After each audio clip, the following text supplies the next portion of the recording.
ಈಗ ಯಾರ್ಯಾರಿಗೆ ಹಾಡು ಹೇಳೋದಕ್ಕೆ ಇಂಟ್ರೆಸ್ಟ್ ಇದೆ? ಸಂಗೀತ ಅಂದ್ರೆ ಯಾರ್ಯಾರಿಗೆ ಇಂಟ್ರೆಸ್ಟ್ ಇದೆ?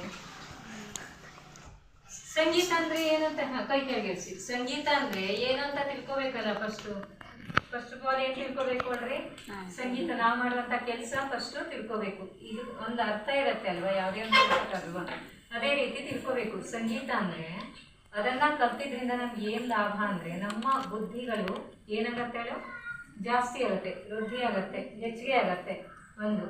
ಮತ್ತೆ ಎರಡನೇಲಿ ಏನಾಗತ್ತೆ ಗೊತ್ತಾ, ನೆನಪಿನ ಶಕ್ತಿ. ಈಗ ನಮಗೆ ಓದಿದ್ದೆಲ್ಲ ನೆನಪಿರ್ಬೇಕಲ್ವಾ, ಎಷ್ಟೋ ಜನಕ್ಕೆ ನೆನಪಿರಲ್ಲ. ಯಾರ್ಯಾರಿಗೆ ನೆನಪಿರಲ್ಲ? ಪ್ರಶ್ನೆ ಉತ್ತರ ಕೈ ಎತ್ತಿ ನೋಡುವ. ಯಾರ್ಯಾರಿಗೆ ನೆನಪಿರಲ್ಲ ಅಲ್ರಿ? ಯಾರ್ಯಾರಿಗೆ ನೆನಪಿರಲ್ಲ? ನೆನಪು ಬೇಕು, ಹೌದಾ? ನಾವು ಓದಿದ್ದು ನಮ್ಗೆ ನೆನಪಿರ್ಬೇಕು. ಓದಿದ್ದು ಅಂತ ಅಲ್ಲ, ಟೋಟಲಿ ನಮ್ಮ ಲೈಫಲ್ಲಿ ಎಲ್ಲರೂ ನೆನಪಿಟ್ಕೋಬೇಕು, ಮೆಮೊರಿ ಬೇಕಲ್ವ.